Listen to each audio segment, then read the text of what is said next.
Okay. She just told me recording is in progress, so we're good.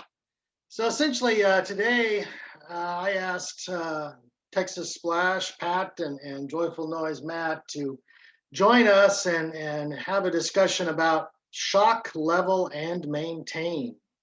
Mhm. We call it SLAM. And actually, among the moderators, there has been a lot of discussion about the word shock in the name. Because as we all know, shock in the pool industry has about 45 different connotations, right? I'll bet, at Yeah. least, right? It is a product, it is a process, it is a who knows what. It's about 15 different products, right? I mean, that's beyond, I mean, it's crazy. So my main thing is to start this off with. The first question I was going to ask my esteemed experts here is, what when we say shock level, how did that come up with? How did the founders of TFP come up with that number? Hmm. I'm happy to answer that. Great, thank you, So Matt. the shock level for TFP is basically a free chlorine to stabilizer ratio of about 40%. So if you look at the numbers in that chart and you were to, get out your calculator, you'd find that the ratios of all those numbers about 40%. That's for standard shock level. And that kind of came about a long time ago, certainly actually really before my time on the forum, of just looking at what was out there in terms of processes for killing algae, for resurrecting a green pool. The industry was all over the map in terms of what people do. You can ask one service person to another what they do when they're faced with a green pool, and they all have their own different sort of magical recipe for how to fix that.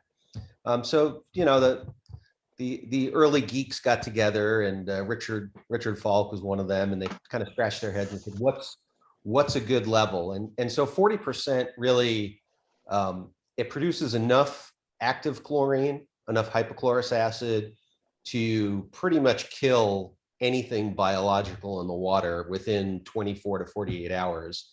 But it's not so high as to be dangerous enough to bleach a liner or cause any kind of equipment damage. So the feeling was that 40% was a good number.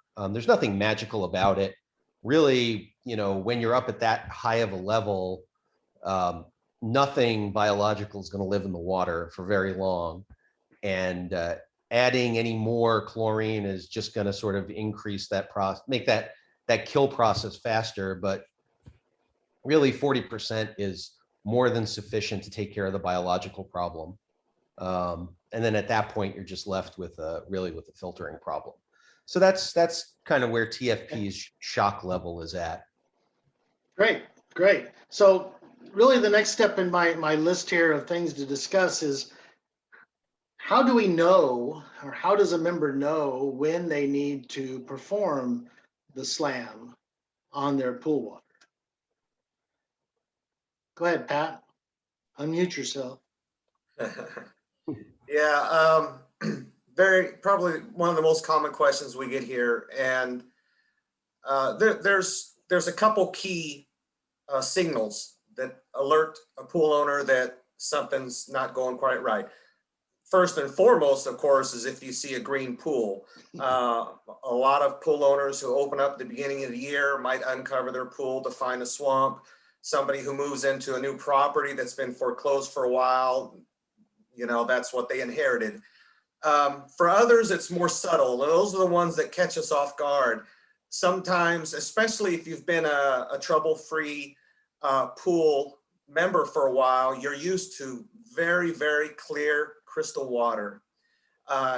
You identify with it. You can see the screws on your main drain at the bottom. You can see a coin really well. All those things that we kind of like to just take pride in. And then one day you go out and it just looks hazy. It looks dull. The water doesn't look crisp anymore. That's a warning sign. Sometimes when you're brushing, a pool owner might see the little puffs of green clouds come off of the wall or at the bottom of the floor. That's another one. But sometimes too, it's not all visual, because the organic matter in the water can be transparent and it can throw you off the scent a little bit. So in that case, a lot of times it's a chlorine demand. They check their chlorine level, and that's assuming that they're checking it with a good test kit. We'll come back to that, I guess, later. But if a pool owner finds that their chlorine has fallen off the board practically to zero, or they top it off, maybe they think they're putting 5 parts per million of chlorine in the morning, and by evening it's gone, that could be a warning sign. Oh, and also the filter pressure. Speaking of algae or organic matter that's transparent, and many times pool owners will say, my water's clear, I don't see any algae, but we find that their filter pressure, they might backwash or clean their filter, and 20 or 30 minutes later, then the pressure gauge has spiked up again. That's usually a good warning sign that it's catching a lot of that organic material, and they need to look at the potential of algae starting to grow in the pool. Mhm.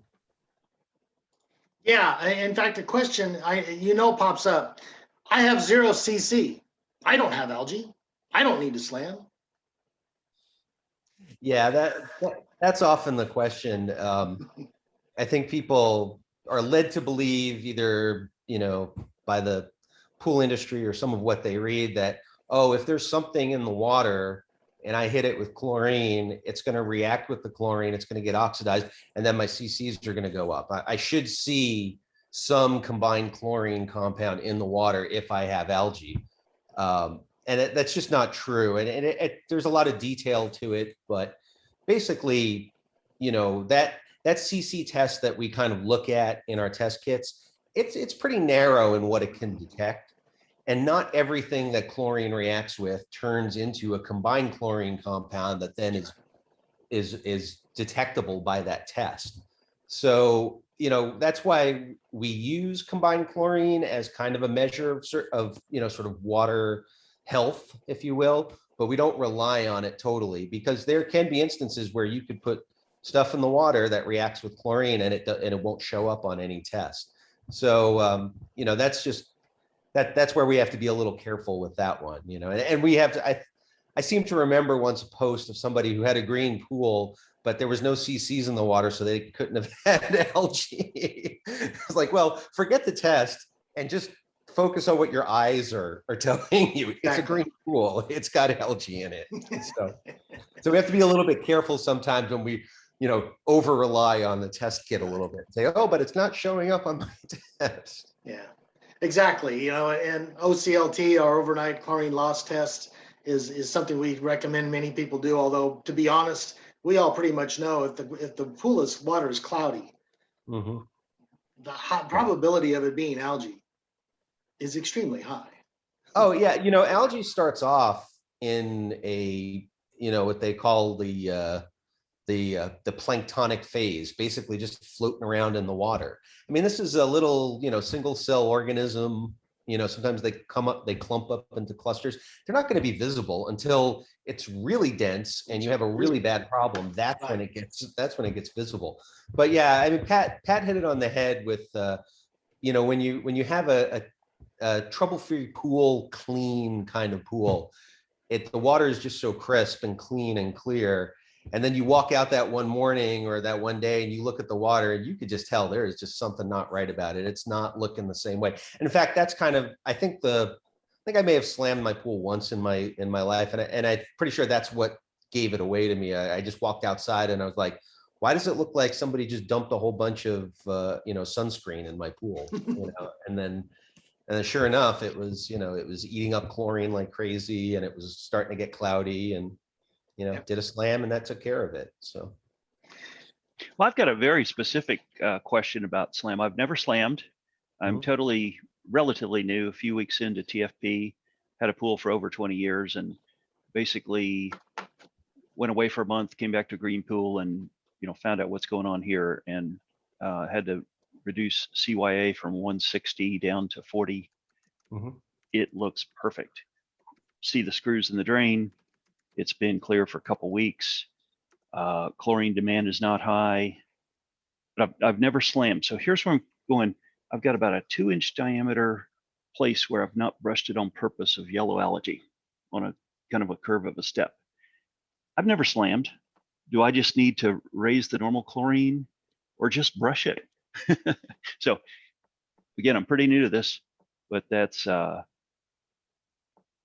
Well, there's different kinds of algae, and if you truly have what we call yellow mustard algae, that's a different beast than sort of the blue-green algae that most people are accustomed to seeing, and what turns their pool green. Blue-green algae is pretty easy to kill. It's a very delicate organism. It's very susceptible to chlorine. Yellow algae, on the other hand, is actually difficult to kill with chlorine. And the reason why it's yellow is because it's actually generating a compound called beta carotene, which we all know about if you like to eat carrots. And that beta carotene is actually an antioxidant. And one thing that it neutralizes is chlorine. So it's actually a form of algae that in its own local environment can neutralize a substantial amount of chlorine and keep chlorine from killing it, which is why with yellow algae, we use higher levels. We call it mustard algae. We use higher levels of chlorine for shock, for the SLAM process, but also brushing it is key because you've got to break it up so that chlorine can actually get at it and kill it. So if you have a small patch of it in your pool, it could just be, and you're, maintaining the proper, free chlorine stabilizer ratio. It could just be in that one spot that, there's such a low level of chlorine that, the mustard algae is essentially immune to it. So that's really a situation where, again, good pool care is also important too. Brushing the pool, having a good filter, making sure you're getting good, mixing of the water all the time, because we can get these stagnant dead spots in our pool, and then stuff like that can happen. Great. I got another question, but I'm going to try to hold the question. let me go. Just Jim, can I excuse go? me. Can you please just put your questions on chat so that we can kind of move through, and we'll take questions at the end. Thank you. Let's jump to the next level here. What tools, what things do we need to perform the SLAM correctly? You want to take that one, All Pat? right, go ahead. Pat, go ahead and start. Unmute. You're on mute. There you go.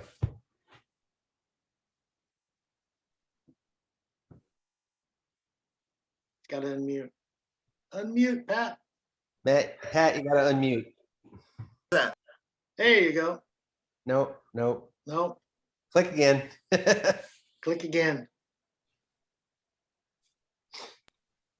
How about that? Yeah, There you perfect. go. Okay, my space bar wasn't working for some reason. There you go. Okay, yeah, first and foremost, we'd have to look at the test kit. There are various types and models of test kits out on the market. We see and hear about them all the time, but on our forum, on this forum here, Trouble Free Pools, we recognize 2 types of test kits that are user-friendly and provide quite reliable results. That's the TF100, sold by the tftestkits.net website, and the Taylor K2006 C model. We recommend the C model because it has larger bottles of reagent. Now with those, that's probably the most important tool right off the bat, because it's going to be necessary, as Matt was saying earlier, to kill and neutralize any algae in the water. You want to make sure you have the right chlorine or free chlorine to cyanuric acid ratio. If you're too low, then you're not going to have the effect on the algae that you desire. If you're too high, you could potentially damage your liner, your equipment, or you're just going to waste chlorine to the sun. So there's a balance there. So the test kit's number one. And depending on the condition of the pool itself, physically treating the pool, of course, you're going to need your standard pool kit, with a net, brush, vacuum, serviceable vacuum that you can vacuum debris off the floor. If you're one of those pool owners that inherited a foreclosed home, or for whatever reason the pool was not touched for a couple years, I mean, you could have anything from a rabbit to a deer in the pool, literally. So you know, you might need to be prepared to lower the water level a little bit if you can, if it's safe for your area, depending on the water table, just so that you can try to see through the muck a little better and do some gentle raking and dragging across the bottom to make sure you get as much of the debris out as you can. So there's a couple things there: the physical process of removing all the debris out of the water, cleaning and scrubbing and brushing as much as possible, and of course the chemical treatment with the test kit. Yeah, that sums it up really well. I think, you know, I always feel bad when I see those posts of people with the green black pool, and you know, you look at that and you think, my goodness, what is on the bottom of that pool? And some people have had some epic slam threads where, you know, they're pulling out wheelbarrows full of junk and debris, and you shake your head and you think to yourself, man, how did it ever get that bad? But it can be that bad. Yeah, and to be honest, we also need to stress that if it's safe to do so and your water cost and handling is not crazy, many times a large or significant water exchange can help this whole process along much quicker. Sometimes we kind of focus too much on the process and the chemistry, when you know, a little above ground pool, you could just, you know, try to get most of that gunk out of there and then go after it, right? But, Yeah, and certainly when a pool needs to lower the stabilizer level, a lot of people run into a green pool, or they run into algae because they're not paying attention or they don't know, and the pool store's having them throw shock in left and right and all kinds of you know, stabilized chlorine, and they wind up having a, you know, a CYF level that's over 200. At that point, you know, if you can, draining some water and refilling it'll make the process a whole lot easier. oh, yeah. Yeah. So the next version, little thing I've got here is what do we do during the slam? Okay, so we've started, we've got our CYA in a reasonable function, somewhere in 30 to 60 range. We've got our pH down to 7.2, and we're starting. So what's the, you know, what do we normally provide as a good guide for that? Well, you've got to get Woody in his margarita machine and have lots of margaritas on hand. Yeah, it's tough when you're starting off. I always tell people, you know, I don't always get on to the slam threads, but you know, I think bracing people for at least the early phase of the process, which is going to take a lot of babysitting, and just asking them a question, you know, do you have the weekend off? Can you take an extra day on Monday? You know, because you're probably going to be sitting by that pool for quite a lot of time. And just, you know, watching the filter, checking the chemistry levels. It's that early phase takes a lot of hand holding. And so I think that's important when people do have to do a slam, that, you know, you kind of set them up with the right mindset, that, you know, don't think this is just going to be a one and done process. It's going to take some time. Yeah, exactly. The chemistry part's very important, especially, well, throughout the entire slam process. And then once, even while that's going on, then the pool owner is going to need to be very vigilant about their pool and cleaning and scrubbing all the surfaces, because the algae tends to just kind of create its own barrier, if you will. It's important for us to disturb that and to expose the organic matter, the algae, from the surfaces, so that the chlorine can penetrate and do the job it needs to do, especially with certain types of algae like black algae, where you really have to get in there and disturb the root system. And during that slam process, we have a variety of pools that we see on the forum. So someone who has a simple above ground Intex type pool might need to do nothing more than pull the ladder out, and then there's nothing else in the pool. But then you have some pools that are not only much larger in size, but a little bit more intricate with main drains and other a light niche. Waterfalls. Exactly, right.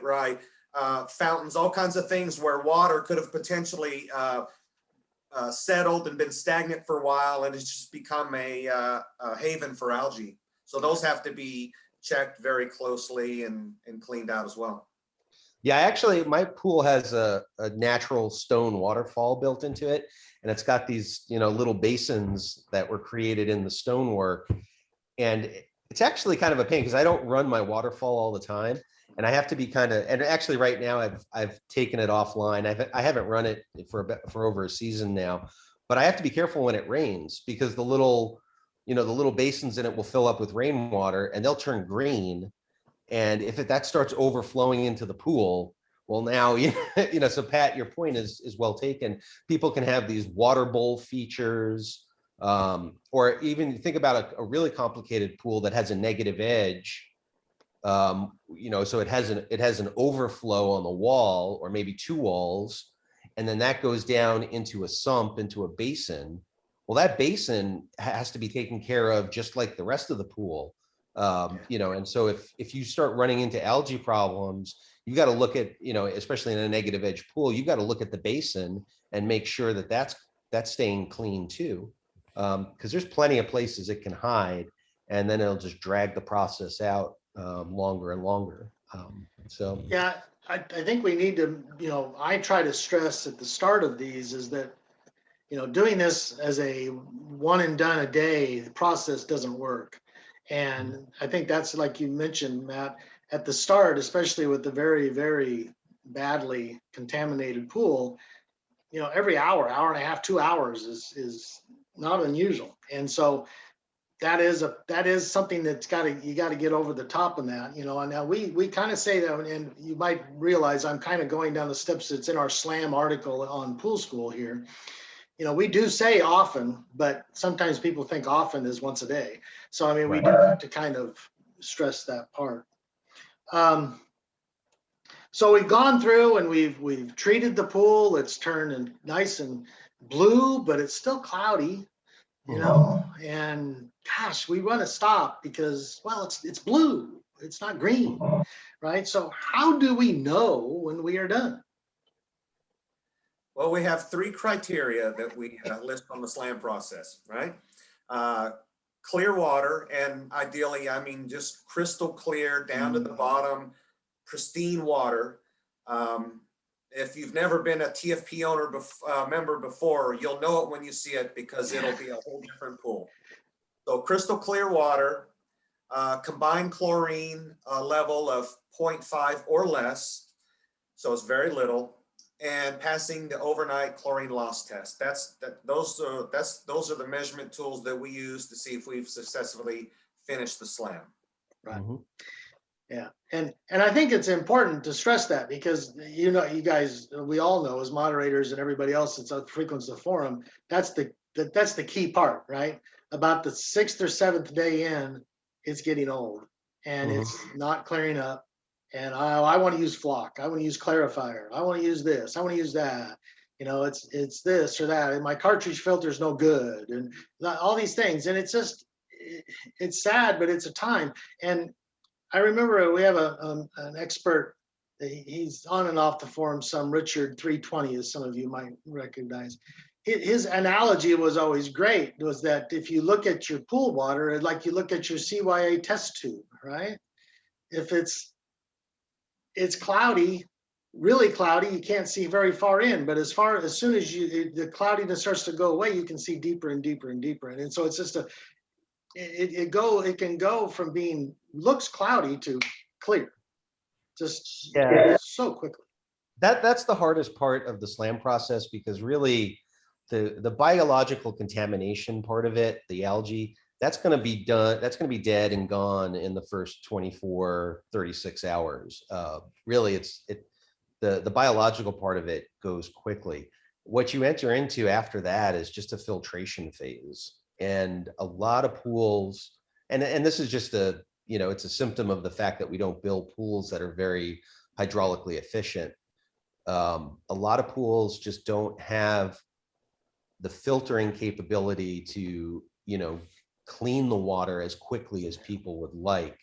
And, people think, well, I have a sand filter, I have a cartridge filter, I have a DE filter. Why isn't it working? And it is working. It's just working really slowly because our pools are designed a certain way that don't really fully take advantage of the filtration process that we have. So a lot of times when I see slams, because there's always that thread every season or a couple of threads where people are like, I've been slamming for the last 4 weeks and nothing's happening. And really at that point, you have to start looking at the filter and saying, is this, do you have a problem with your filter? And sand filters tend to be slower at clearing a pool simply because of the media that's used. That's when we start getting into some of the more advanced topics about how do you improve the efficiency of that sand filter. But on the other end of it too, a DE filter is really great at creating clear water. But if you have any kind of contamination problem like algae, a DE filter is a nightmare because it'll load up within 20, 30 minutes and you have to backwash it and then load it up again and backwash it. So, it's really getting people to understand the filtration process part of it. And the fact that that takes so much time can be difficult and hard. And I totally get it. When it's 100 degrees out and your kids haven't been swimming for 5 days, you're pulling your hair out. You just want to throw them in the water at that point. Yeah. Yeah, And Marty, I'll also say too, one of the other guys, I think it was Richard who used to say this, is that, most pools didn't get cloudy or get algae overnight. So don't expect it to clear overnight. It probably took several days or weeks for it to finally get to the point where we took action. So be prepared for it to take several days or maybe a week or two. It just depends on how bad it was, but be prepared. It's not an overnight process. Even though, as Matt said, it turns into a filtering process, we still do recommend holding slam level free chlorine, just because, if you're having large free chlorine losses each day, you still have some organics involved here, right? Even at slam level, you're going to lose a little more free chlorine than you would normally on a target if you're down in the target range, but not 3 times as much. So, I think I want to preface that.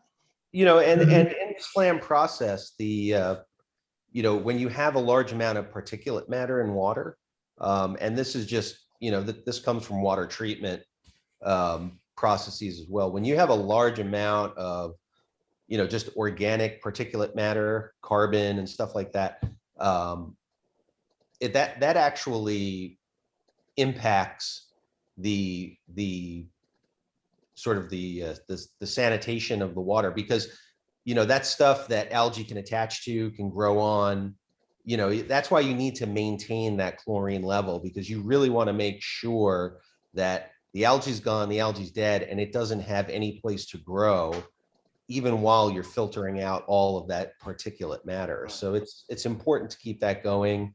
And you're going to get some loss just from the reaction of chlorine with all of that organic matter that's suspended in the water. So it's important to keep that level maintained. And normally, I think if people are careful about adding chlorine to the right level and measuring each day, once you get past that biological contamination phase, your loss every day isn't that bad. No. Initially you've got to put 10 gallons of chlorine in the water, but then each and every day you're probably only adding maybe another half gallon or so. So it sort of demonstrates the principle there that in the beginning there's a lot of chlorine loss, but as you get into that filtering phase, it becomes easier to manage. Great. So here's some specific questions about during this, some things that always pop up on the forum. Can we swim during the slam? Will it eat us alive because of all that chlorine?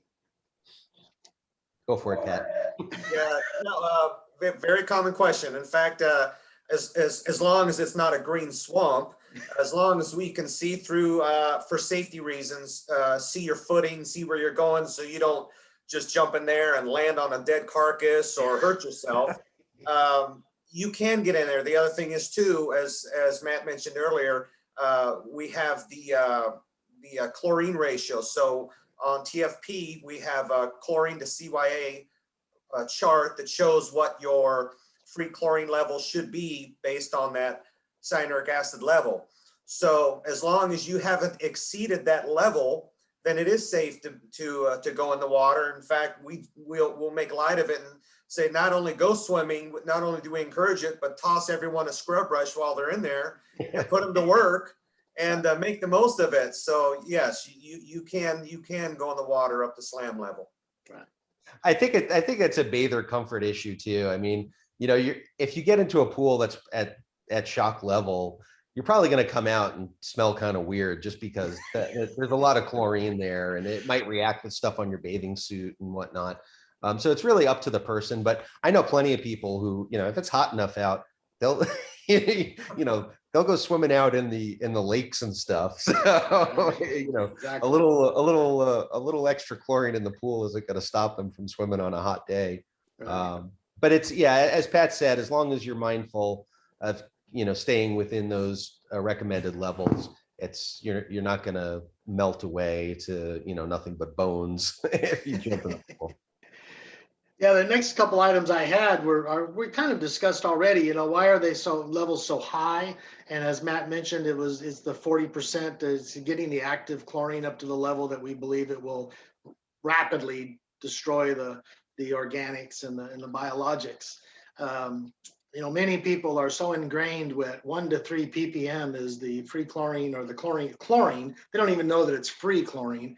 It's the chlorine level that they've been ingrained say, oh, you can't go in over 3, even though, well, as we all know, the EPA allows 4 in tap water. So, yes, the number appears high, but as you guys have mentioned, the ratio is what is the important part. And so we need to stress. And I think, like you said,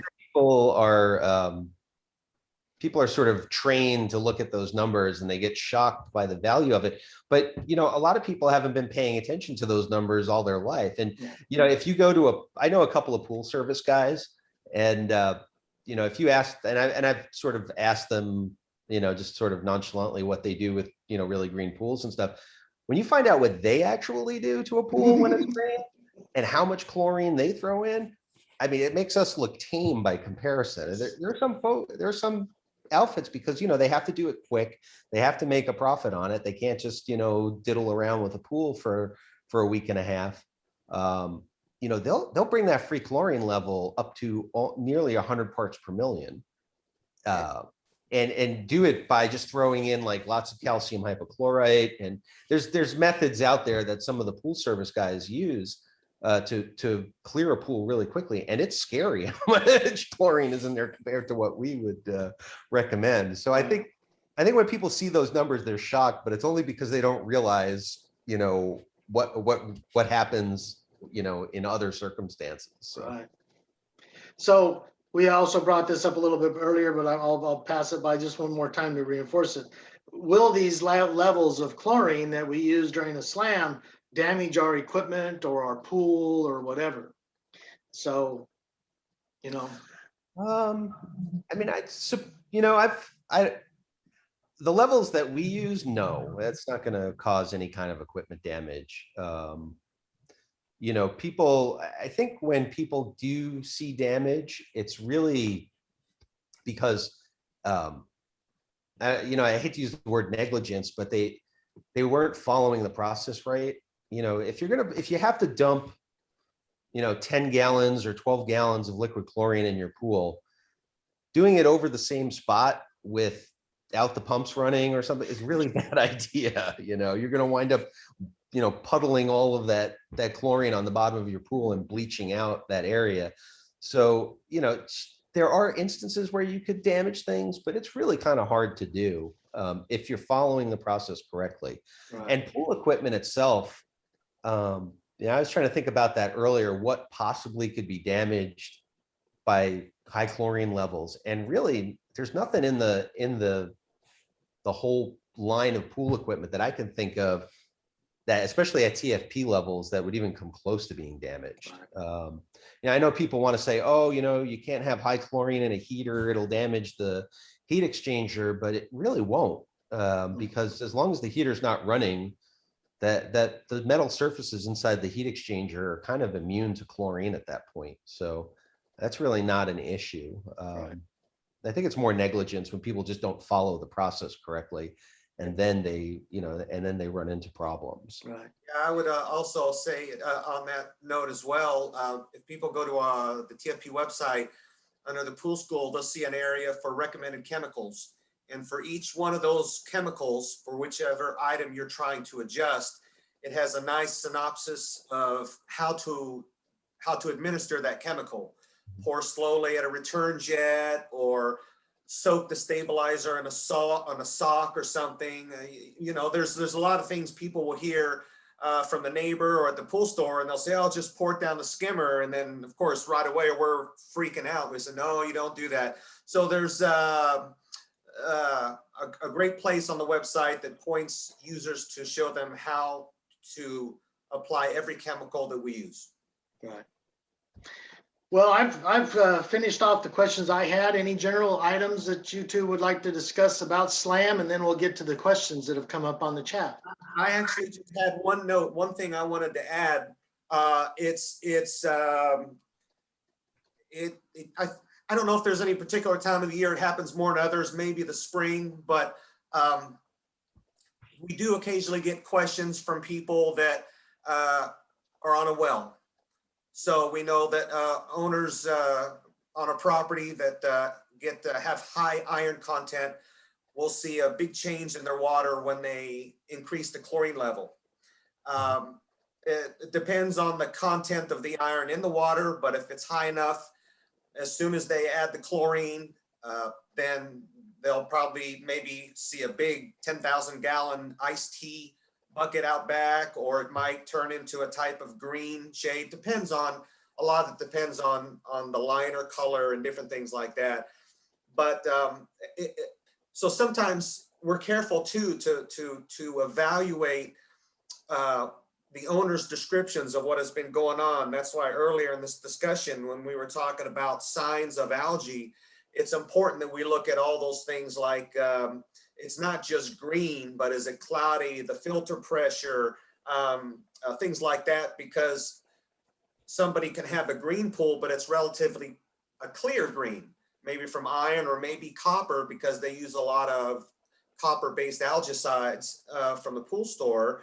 And it gave off that green, and they just think that it's algae. And the pool store clerk says, "Oh, your pool's green. Well, you need to shock it." And then that only makes it worse, because now they're adding more chlorine on top of the metals. So the only thing I was going to say about that was if there's anybody who's watching this video and they live in an area where they're prone to high iron content, or possibly they've been using a lot of copper products, they might have a metals problem, or they might have both. And if they have both, then there's certainly two issues to take care of, but algae is almost always the first one to tackle first before tackling any metal control issues. Great. Anything to wrap up, Matt? Any other items? No. Okay. Just go with some questions if there's Okay. one out there. Well, Kevin has posted here, are the different algae types region specific? Are some regions more prone to mustard algae versus others? Algae can kind of live anywhere, obviously. Some people think because I live in a desert that algae doesn't exist out here, but it does. I've not seen a lot of black algae cases around here. I think I've seen or read about more of those sort of in the east and the southeast, where it's more humid.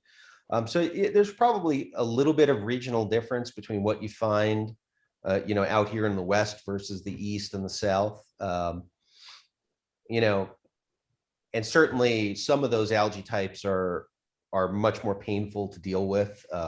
As Pat mentioned, black algae can be a real pain once it starts growing into cement surfaces or even liners.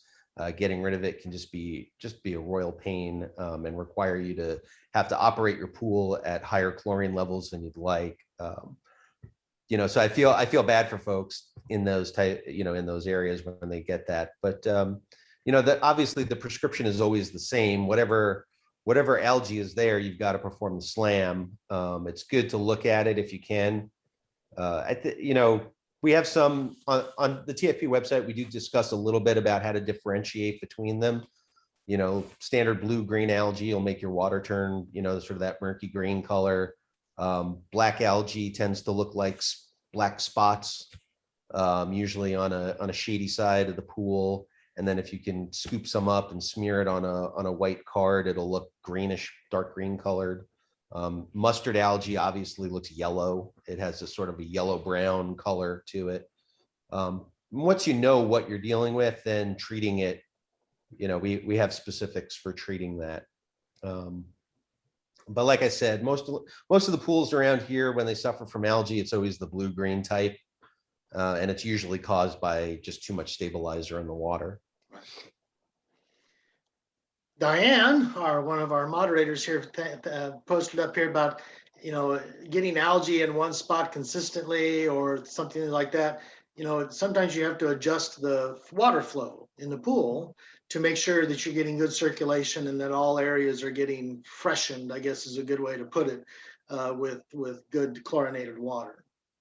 I think in the SLAM article, we do tell people, brushing, and Pat's mentioned this a bunch of times. Brushing is key. I mean, it's part of the process. You got to get out if you're going to do a SLAM and you've got, visual indications of algae in the water, or, green on one side of the wall or patches here and there. There's no chemical treatment that's going to replace a good pool brush and scrubbing away. And if you can do it twice a day, that's great. Just consider it your part of your exercise routine for the day. It's so true. Jim, who was asked a question live there a while back, to follow up, said that there's he feels it's yellow algae, so he thinks it's mustard algae, and that there's a post from ChemGeek that's stating that a 15% free chlorine is required for yellow algae. That would be the target range. So should he just simply brush that little circle of mustard algae and call it a day and hold the 15%, or should he slam? Just what would we recommend on something that's kind of that way, that it's not a widespread but a small spot? I mean, if it was my pool, I'd probably brush the spot. I'd try to get some, chlorine. There's different kinds of ways you can sort of get chlorine down to that area. People have suggested using, pipes and like a straw, and you kind of pour it down there to sort of hit the area. Maybe you might even grab a chlorine tablet and kind of wipe it around the area a little bit. You got to be careful with that though. I would certainly try to kill it and clean it, and then just watch it. If it comes back again, keep your chlorine elevated to the 15% level, which is what we suggest for mustard algae. But if it comes back again, or if you start seeing it in other spots, you really gotta slam the pool. Again, I might take a cautious approach at first and just try to see what I can do physically to get rid of it. But and then especially keep an eye on your chlorine levels, especially overnight chlorine loss.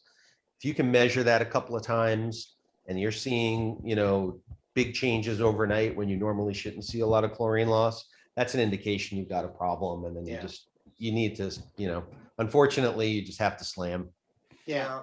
And I'd also mention too, Marty, to Jim there, don't overlook all the accessories, because for whatever reason, the mustard algae is quite resilient.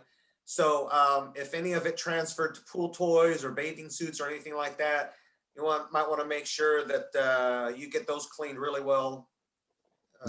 Too, so. Yeah, I've had that before too, where kids, the kids want to drag out the pool floats that have been sitting in the garage all winter long. And, I usually take them out onto the turf in the back, and I'm spraying them down with the hose and wiping them off and making sure they're not full of all kinds of gunk. But yeah, definitely check all your accessories. You have a light in the pool, you might even pull the light out of the niche and just check the niche real quick. Sometimes it's easy to do, sometimes it's not so easy to do, but you want to give everything a good once over. Good. Last question, and Diane looks like she probably has answered it, but I'll go ahead and bring it up here. Andy is pretty new to the forum and was asking about a heavy rainstorm. Does that affect our water chemistry?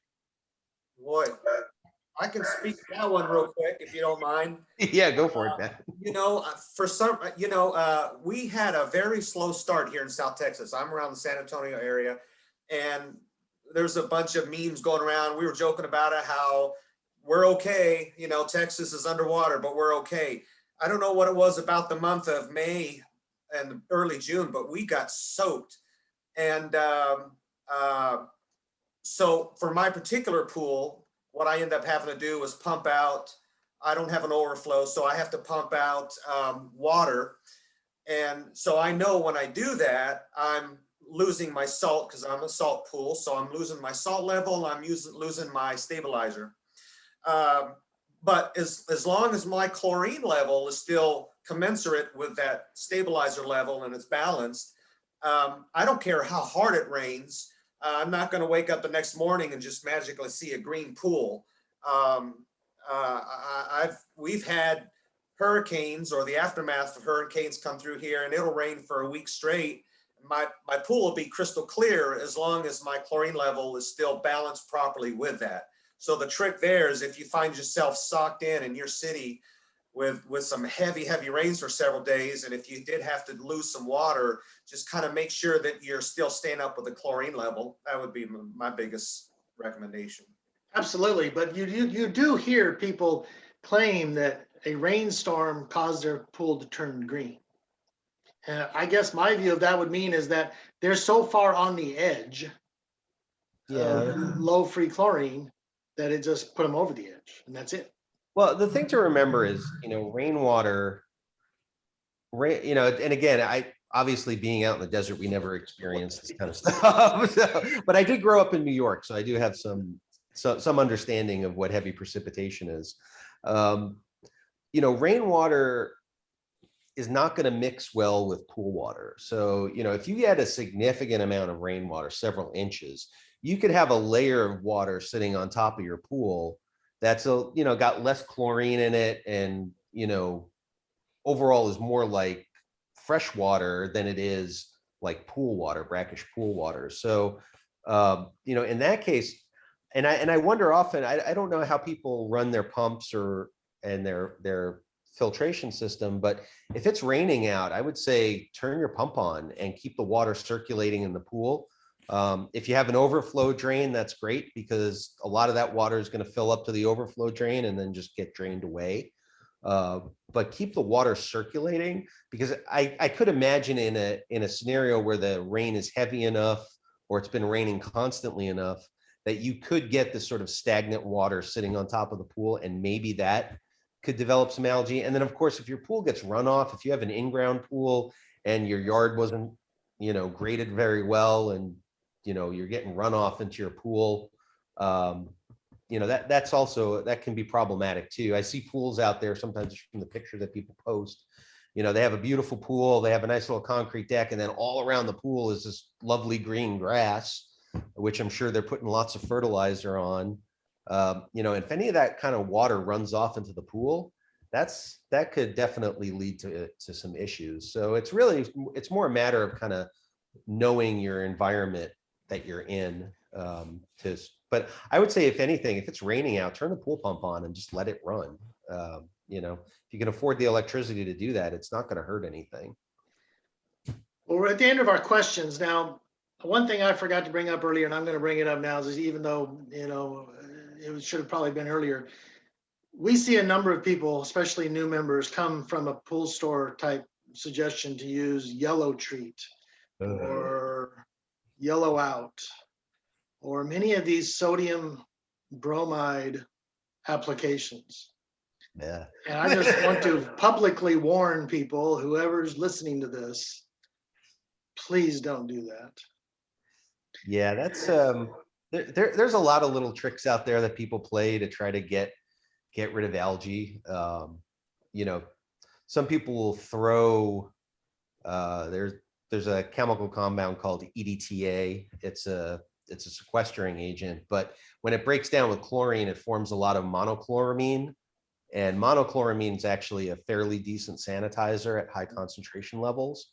So, they'll try to spot treat pools using that, and it just causes all kinds of problems. The sodium bromide is bad. You do not want to throw that into a chlorine pool. Just because the bromine is unstabilized, it can't be stabilized by cyanuric acid. So when it reacts with chlorine, forms active bromine, that gets killed by the sunlight, and it just becomes this cycle of chlorine use. At a high enough concentration level, you're going to turn your pool into a bromine pool, and then you might as well, as Richard 320 used to say, you might as well back the Clorox tanker truck up to your pool, because that's what it's going to be using to keep it sanitary. Yeah, I know there's a lot of tricks out there, and it's all based on I want to get my pool clean as quickly as possible. And it's, you're trading off doing something quick for doing something right.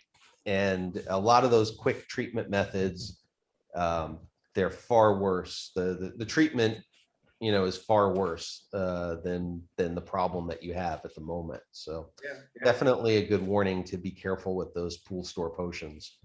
Yeah, there's a reason chlorine is so popular. Chlorine is the standard for residential pool care. You just can't get any better than chlorine. And I don't know if we said this earlier, Marty, but I want to make sure we emphasize it. That is, with all the types of chlorine out there and all the bags of shock on the pool store shelves, we emphasize that liquid chlorine or even regular bleach, as long as it's not splashless or scented, but just plain regular bleach or liquid chlorine is what we advocate to use during a SLAM process. It's easy to use. It's very efficient. It's predictable when you're testing. You don't have to worry about granulars falling on the vinyl, on the floor. Just a variety of things like that. So stick to liquid chlorine or regular bleach during a SLAM and follow that SLAM page instructions, and you should do fine. I want to thank you both, Pat and Matt, for participating. I thank you to the audience for the questions and to listening to us for the last 51 minutes. I'm going to stop the recording at this time and just go ahead and we'll have this up on the website on TFP TV here in hopefully a day or two.